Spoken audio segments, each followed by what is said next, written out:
ভাই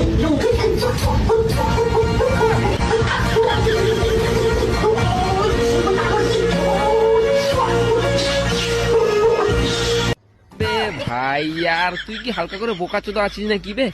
এ লেওড়া চান করাতে নিয়ে এসেছি, চান করা না বোকাচোদা, আমাকে ঘুরিয়ে ঘুরিয়ে গাঁড় কেন মারছিস? সালা ভোডাফোনের কুত্তা আমি, ঠিক আছে? বিনা সিমে গাঁড় মেরে নেবো বোকাচোদা।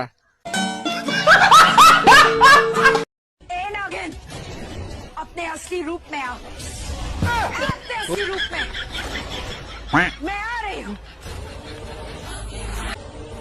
ও ও ও অঙ্গ সুড়ে ডঙ্গ, এ নাগিন, এ তো নাগিনের পরিবর্তে অ্যানাকোন্ডা বেরিয়ে এসছে রে। এ বাবা তুমি ঢুকে যাও, ঢুকে যাও, তোমাকে লাগবে না, যা যা যা যা রে, গান মেরে নেবে।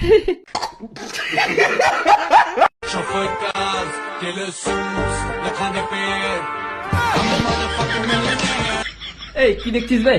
ঘোড়া আর লেওড়া দুটো কথা একই হলেও কিন্তু আমি ঘোড়া আর লেওড়ার জীবন তোমরা কাটাচ্ছ গো।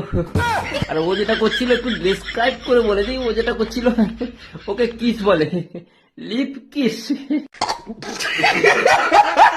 ভাগনা একটা ডিম দে, এইদিকে এইদিকে, ওইভাবে না ওইভাবে না, আগে পোঙা ছাড়াবি, এই হয়ে গেল, আগে পোঙা ছাড়াবি, এই হয়ে গেল। আরে রাজুদা তুমি তো ভগবান গো মানা, এই মানে আমাদেরও পোঙ্গা আছে, আমরা নিজেরাই জানতাম না যে আমাদের পোঙ্গা আছে। এ দায়িত্ব বেড়ে গেল, আজ থেকে কিন্তু পোঙ্গা বাঁচিয়ে বাঁচিয়ে চলতে হবে আমাদেরও।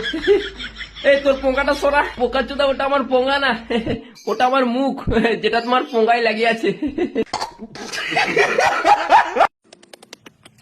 বন্ধুরা, আমার অষ্টমীর লুক কেমন লাগছে? আরে কাকা লুক দিচ্ছে দাও, আমার গাঁড় মেরে গলায় ঝুলিয়ে রাখার কি দরকার? তুমি জানো আমাকে ছাড়া সকালে কতজনে গাঁড় দিয়ে গু বেরোয় না? ওইসব অভিশাপ কি তুমি নেবে? কোষ্ঠকাঠিন্যের অভিশাপ পড়বে তোমার ওপর, বিড়ির গাঁড় মারছো, হ্যাঁ? কোষ্ঠকাঠিন্যের অভিশাপ নিয়ে ভুগবে একদিন। আমার গাঁড় মেরো না, আমি ইমোশন।